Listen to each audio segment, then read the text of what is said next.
Hello everyone. आज हम लोग कंप्यूटर चैप्टर 1 का पार्ट 2 वीडियो करने वाले हैं, जिसमें हम लोग कंप्यूटर जनरेशन के बारे में पढ़ेंगे। सबसे पहले हम लोग एग्जाम के पैटर्न के बारे में थोड़ा सा समझ लेते हैं कि एग्जाम में कैसे कंप्यूटर से क्वेश्चन आते हैं, किस तरीके से क्वेश्चन होते हैं। तो एग्जाम में जो है कंप्यूटर से आपके टोटल 5 क्वेश्चन आने वाले हैं। 5 क्वेश्चन में से जो पहला क्वेश्चन होगा बच्चों, वो होगा कंपलसरी, और बाकी 2 से लेकर 5 तक जो क्वेश्चन होंगे उनमें से कई 3, मतलब 2 से लेकर 5 तक क्वेश्चन में से कोई भी आप 3 क्वेश्चन को कर सकते हैं। यानी कि टोटल क्वेश्चन आपको 4 करने होते हैं 5 में से, जिसमें से कि पहला क्वेश्चन कंपलसरी होता है, वो आपको करना ही करना है, आप उनको स्किप नहीं कर सकते हैं। बाकी 4 क्वेश्चन में से आप कोई एक क्वेश्चन स्किप कर सकते हैं, बाकी 3 को आपको बनाना होगा। चलिए हम लोग अब कंप्यूटर जनरेशन के ऊपर बात कर लेते हैं। और हम लोग प्रीवियस क्लासेस में जो है ओरिजिन ऑफ कंप्यूटर तक पढ़ लिया था। ओरिजिन ऑफ कंप्यूटर में abacus, slide rule, difference engine, analytical engine, ये सारी चीजें हम लोगों ने पढ़ा था। आज जो हम लोग का टॉपिक है वो है कंप्यूटर जनरेशन। तो कंप्यूटर जनरेशन जो है बच्चों, कंप्यूटर जनरेशन की शुरुआत जो है वो 16th सेंचुरी से हो गई थी। अब कंप्यूटर जनरेशन टोटल 5 है। First generation computer, second generation computer, third generation computer, fourth generation computer और फिफ्थ जनरेशन कंप्यूटर। यहाँ पे अब सोचने की बात यह है कि हम लोग जो अभी घर पे कंप्यूटर यूज करते हैं वो कौन से जनरेशन के कंप्यूटर हैं। तो बच्चों वो जो है वो फोर्थ जनरेशन कंप्यूटर होते हैं, जो कि 1971 से लेकर आज तक चलता हुआ आ रहा है फोर्थ जनरेशन कंप्यूटर। हालांकि day by day computer advance होते जा रहे हैं, डेवलप्ड होते जा रहे हैं। अब आती है फिफ्थ जनरेशन कंप्यूटर की बात आती है यहाँ पे कि अगर हम लोग जो घर पे कंप्यूटर यूज करते हैं वो फोर्थ जनरेशन कंप्यूटर है अगर, तो फिफ्थ जनरेशन कंप्यूटर कैसा है। तो फिफ्थ जनरेशन भी एग्जिस्ट करता है, प्रेजेंट है। फिफ्थ जनरेशन कंप्यूटर भी हम लोग यूज करते हैं। ऐसा नहीं है कि हम लोग फोर्थ जनरेशन ही कंप्यूटर यूज करते हैं। तो मैक्सिमम कंप्यूटर फिफ्थ जनरेशन हो गए हैं। जो आप लोग के घर में होगा मैक्सिमम कंप्यूटर फिफ्थ जनरेशन वाले कंप्यूटर ही होंगे।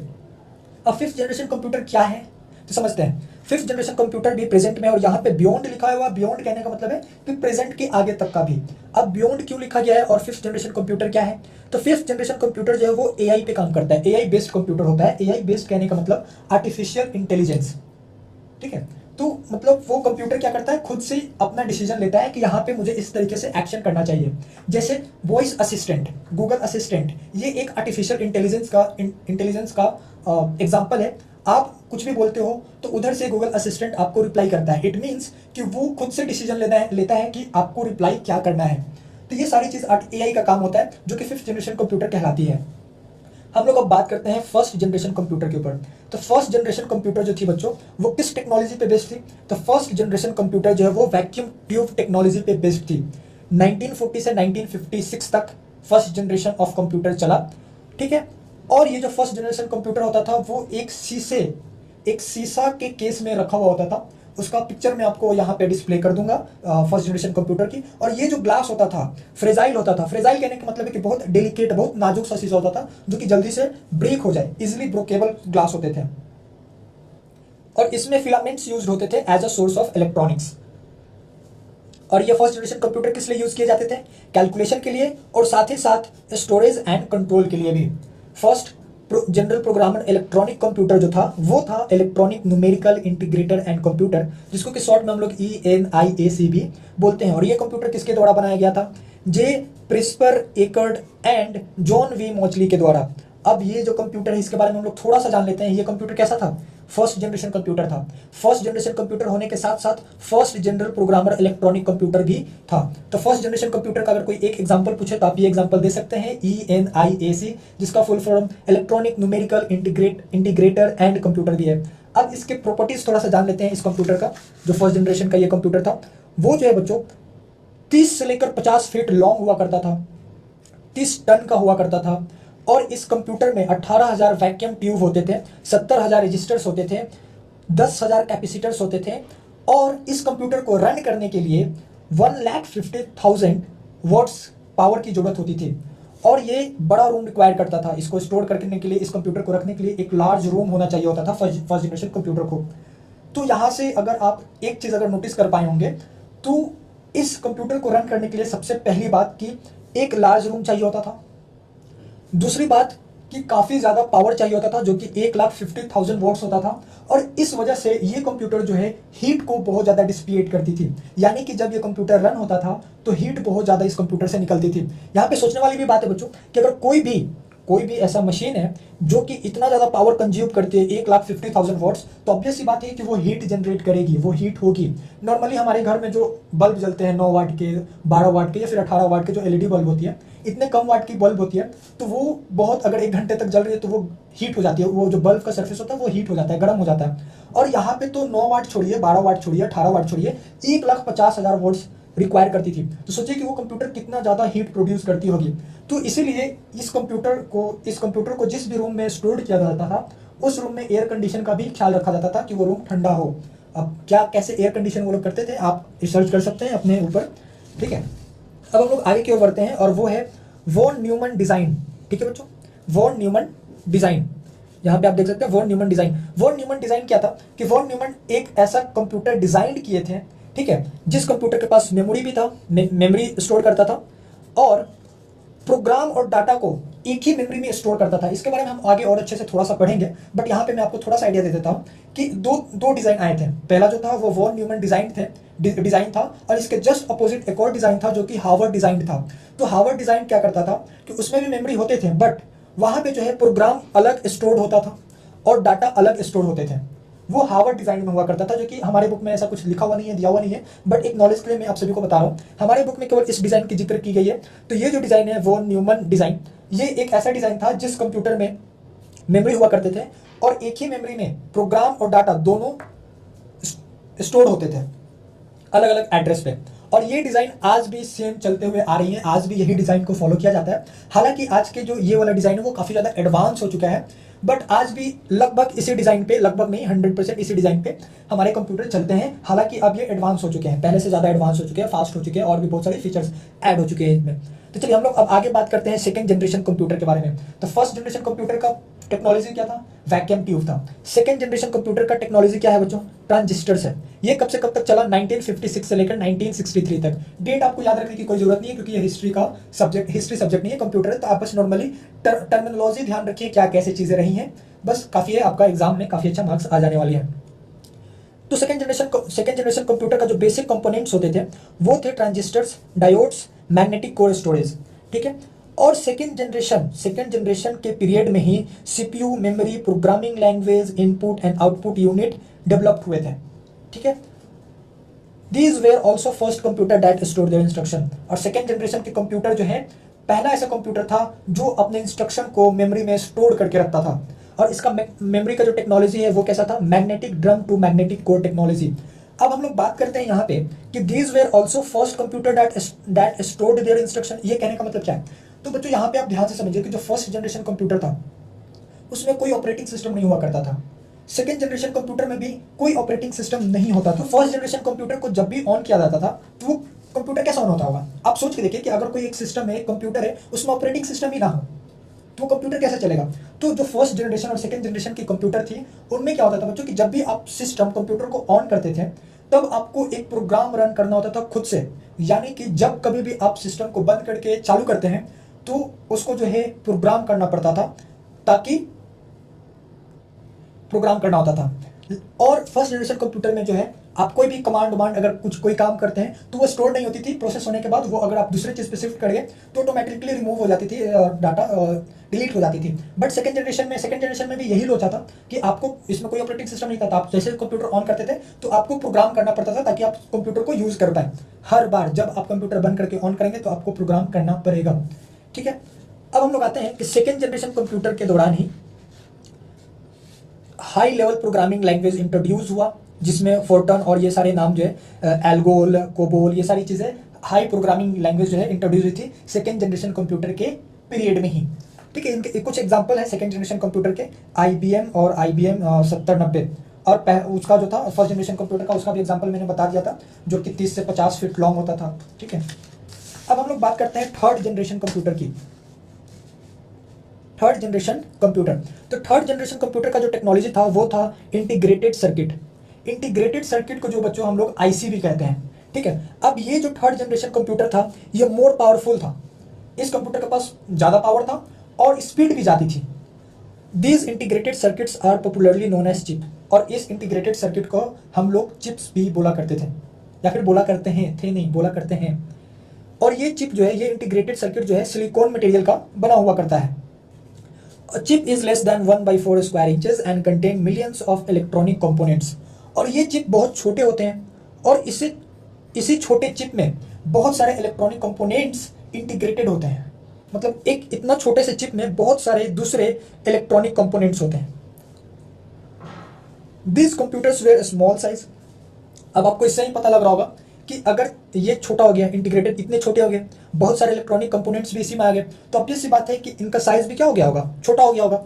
लो कॉस्ट भी हो गया, प्रोसेसिंग स्पीड भी हाई हो गया और लार्ज मेमोरी भी थर्ड जनरेशन कंप्यूटर के पास था। अब यहाँ पे जो है एक आता है बेसिक। बेसिक यानी कि beginners all purpose symbolic instruction code. ये थर्ड जनरेशन कंप्यूटर, जब थर्ड जनरेशन कंप्यूटर चल रहे थे उसी टाइम डेवलप हुआ था। किस टाइम डेवलप हुआ था बेसिक? थर्ड जनरेशन कंप्यूटर के टाइम। अब हम लोग बात कर लेते हैं फोर्थ जनरेशन कंप्यूटर यानी कि, और फोर्थ जनरेशन कंप्यूटर जो है वो किस टेक्नोलॉजी पे बेस्ड है?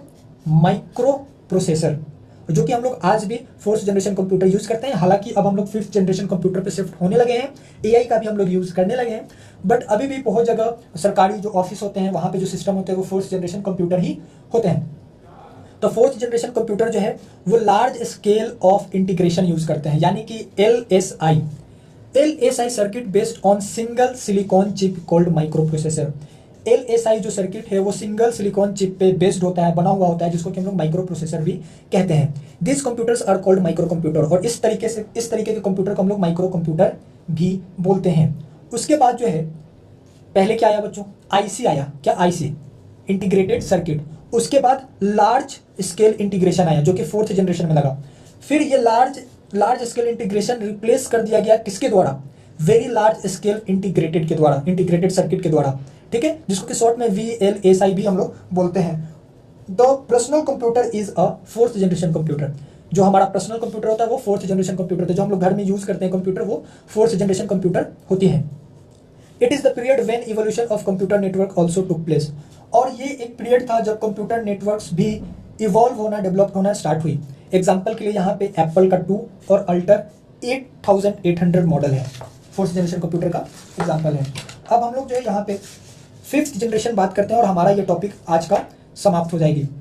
फिफ्थ जनरेशन कंप्यूटर, जैसा कि मैंने बताया कि ये एआई बेस्ड कंप्यूटर हुआ करते हैं। तो फिफ्थ जनरेशन कंप्यूटर जो है बेस्ड ऑन आर्टिफिशियल इंटेलिजेंस, यानी कि ये फिफ्थ जनरेशन कंप्यूटर एआई पे बेस्ड होती है।